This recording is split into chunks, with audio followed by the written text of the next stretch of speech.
Welcome to part 3 of my tabletop series. In the first 2 videos, we made this top and these trestle and pedestal style legs. And in this video, I'm going to show you the all new design I came up with to attach them together, as well as apply our finish on both the legs and top, and assemble the whole thing together. So stay tuned in because I have quite a bit in store for you guys and I think you're going to love it.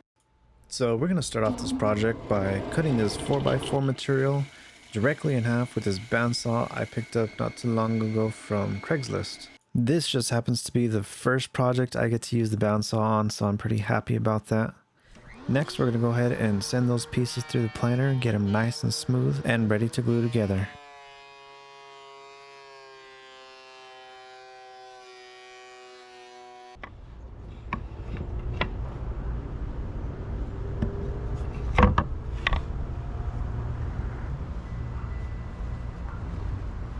Next, we're going to go ahead and cut those 2 pieces right in half so we can glue them together and form a kind of square. So right now we're going to go ahead and draw some lines onto this board here, and this board is going to be the piece that attaches the trestle to the tabletop itself. And we're going to go ahead and glue those 2 blocks together real quick, and I'll explain to you why we're doing this later on. But for now, we're going to go ahead and finish gluing these 2 blocks together, and we're going to use 2 clamps, one vertically and one horizontally, so that it keeps the 2 blocks evenly as the glue dries. Once that is complete, I go ahead and remove this crosscut Diablo blade. I absolutely love it, but we need to put some dado blades on there so that we can cut out the notch that we need on the board.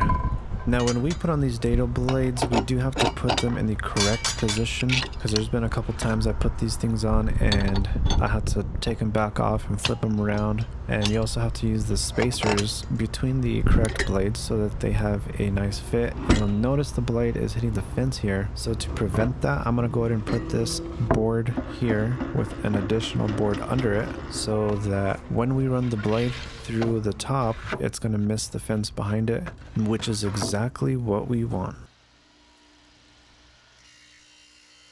And I'm going to go ahead and cut the notch right up to those lines that we drew earlier so that we get the correct width. Once that is done, I lower it and repeat the process until we get to the desired depth.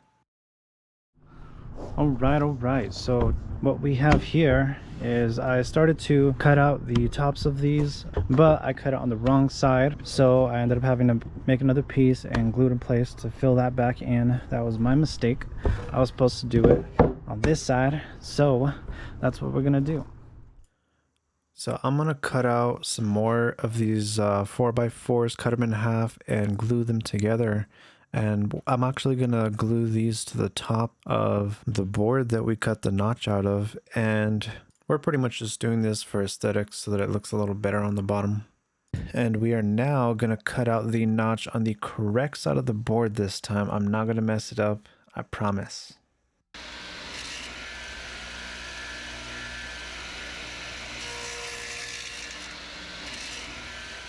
Once we have that finally situated, I take the table inside, flip it upside down, and you can finally kind of see how it's coming together. Basically, we took those little squares that we cut out and glued together earlier, and I glued them to the bottom of the table, and those notches fit right over those little squares so that it fits flush onto the bottom of the table, as well as an additional 4 squares to glue to the bottom of the board. Alright, now that we've got our pieces glued up, we're going to go ahead and take our beveled edge router bit and router the edges. Alright, we got our beveled router bit mounted in there. Let's go ahead and put a bevel on these bad boys.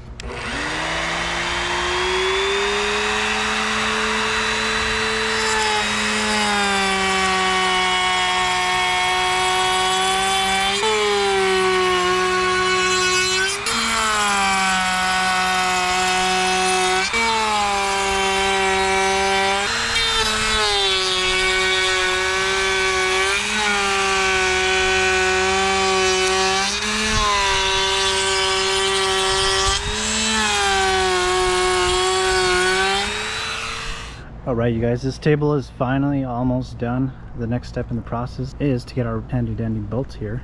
These are actually intended for concrete. These are actually the very same bolts I showed you guys earlier. That's how we attach the legs together. And we're going to use it to bolt the legs to the top of this thing. Now, we're going to go ahead and flush the bolt right in here in the top. It's going to sit flush right in there. The bolt's going to go right into this piece of wood that we glued onto the table. Just like that. And those are the pieces that we glued down. It fits together just like a glove. This is your 7/8 inch bit. This is just going to be for the flush mount, so you want to make sure this is a little bit bigger than the head. And let me show you what I mean. We're going to go ahead and put your Forstner bit right here. You want to make sure that's only deep enough so that the head sinks in. Once your head is nice and flush with the very top of it, we're ready to drill our hole. And you'll notice the Forstner bit already put a pilot hole right here in the center. So now we can go ahead and grab a drill bit. I have my box of drill bits right here. And we want to get a drill bit a little bit smaller than the bolt itself. Let's try this one. That's duller than shit. Oh, this is a good one.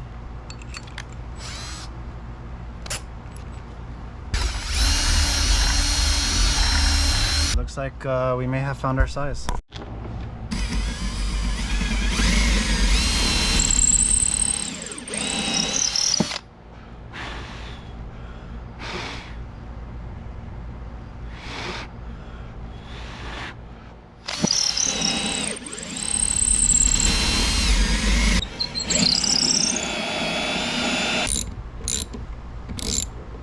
At this point in the project, it's finally coming together and it's actually looking pretty dang good. I like it.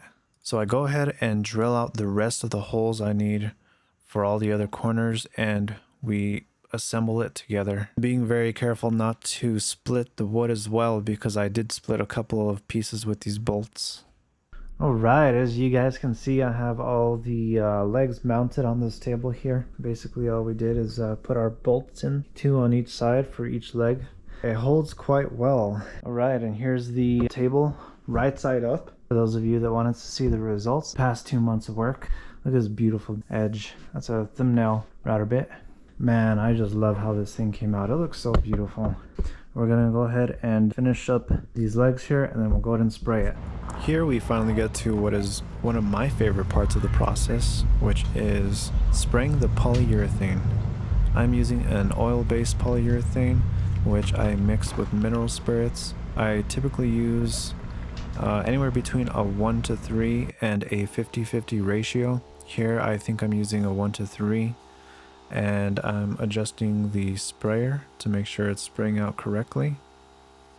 And now we could get to spraying.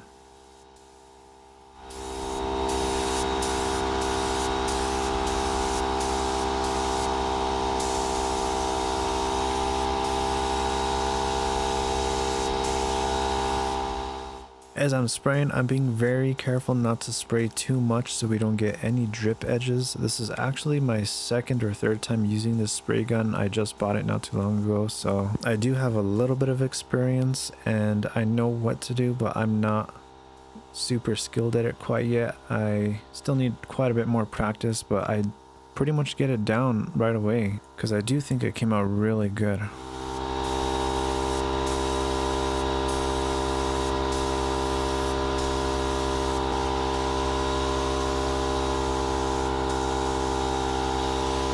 Alright baby, we just finished our very first coat of clear and this is how they're looking. I am loving it and I am having fun with this brand new spray gun. This is just the Spectrum that I picked up from Harbor Freight. It's an HTE or high transfer efficiency. It looks hella good. Alright, I got it in the shed here. There's the compressor. So I'm gonna go ahead, get ready to spray it.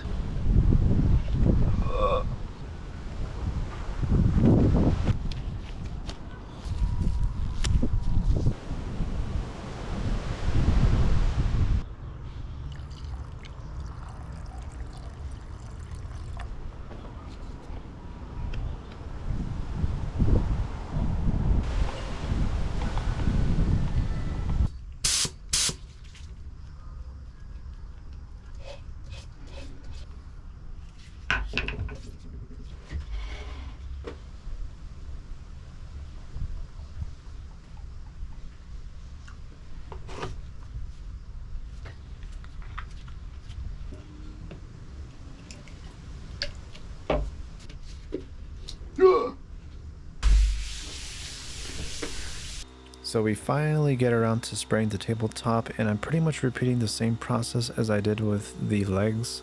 And it's actually much easier to spraying the tabletop because it's laying flat, so you're a lot less likely to get the drip edge.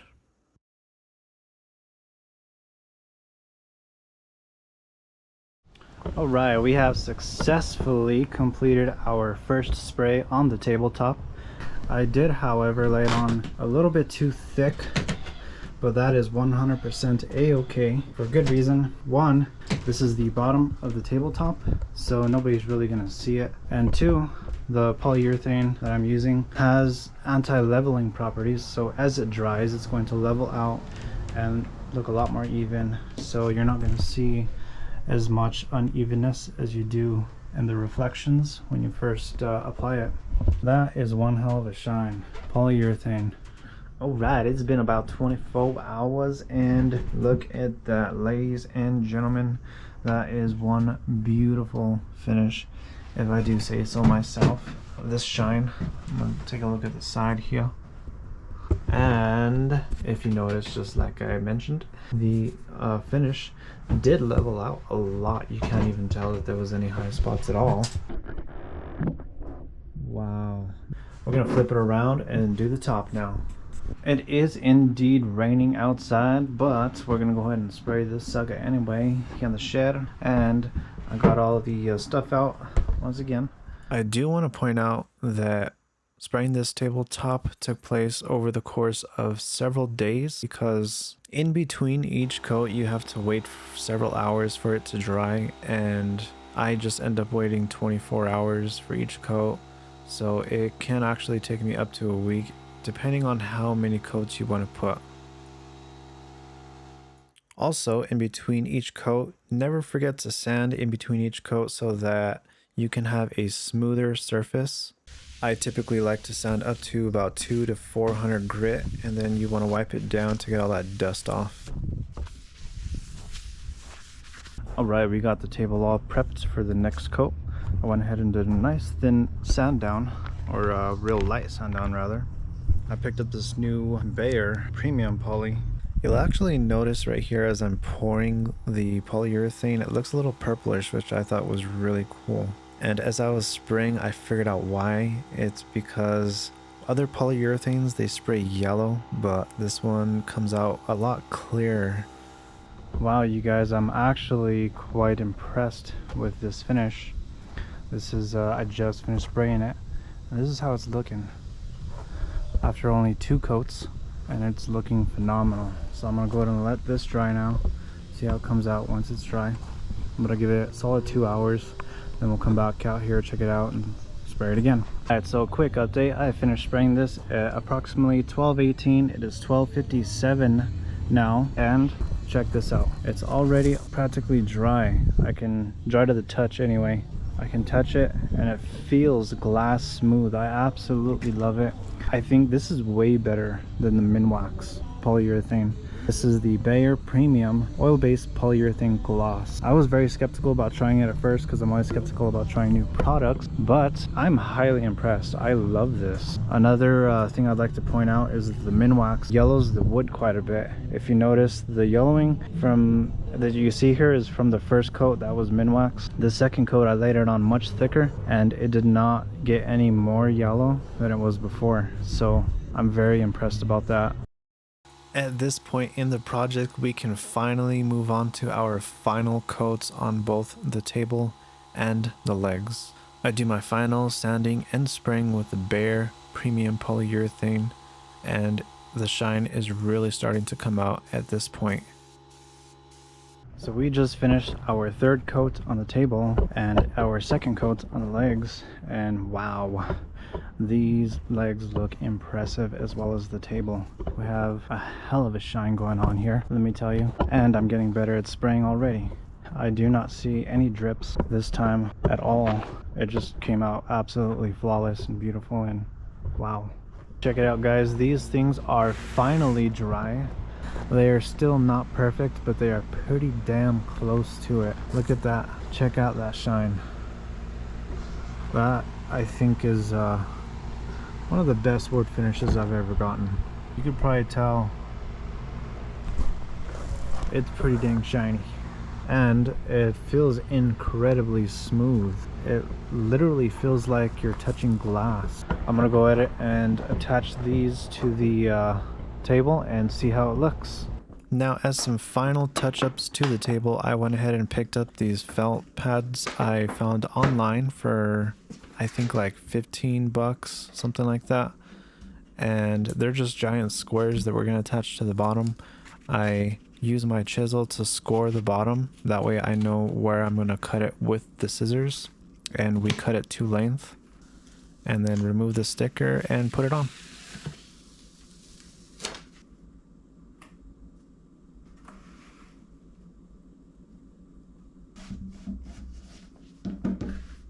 Then we go ahead and repeat that process for the other 3 corners. Look how nice that is. Doesn't that just feel like a premium piece of furniture right there? It slides super nice and I am loving it at this point. Well guys, that is pretty much it for this build. If you guys made it this far, let me know in the comments by telling me where you're from and I'll greatly appreciate you. I hope you guys enjoyed this series. If you haven't seen my other videos yet, don't forget to check them out. Links will be in the description.